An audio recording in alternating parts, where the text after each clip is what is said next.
அவர் கூட கம்பேர் பண்ணி நான் தான் அடுத்த எம்ஜிஆர் நான் தான் அடுத்த எம்ஜிஆர்னா எங்களுக்கெல்லாம் ரொம்ப காமெடி பீஸ். ஒரு சினிமாக்குள்ள நீ டாக்டர் ஆகலாம், இன்ஜினியர் ஆகலாம், முதல்வர் கூட ஆகலாம். அரசியல் அப்படியே முதல்வர் ஆயிடுயா நீ.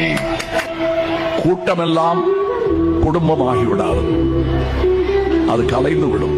குடும்பம் 70 வருடமாக 75 வருடமாக கட்டி காத்த குடும்பம் இது. ஏண்டா இந்த விஜய தொட்டோம்?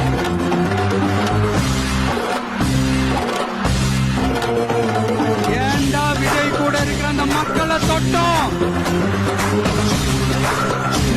நினைச்சு ஃபீல் பண்ண போறீங்க. இந்த விஜய் சும்மா எதையும் சொல்ல மாட்டான். உன்னை சொன்னாத செய்யாம விட மாட்டான். மக்களுக்கு நல்லாவே தெரியும். இந்திய மருத்துவக் கழகத்தின் தலைமை பொறுப்பை உணர்வுபூர்வமாக ஏற்றுக்கொள்கிறேன்.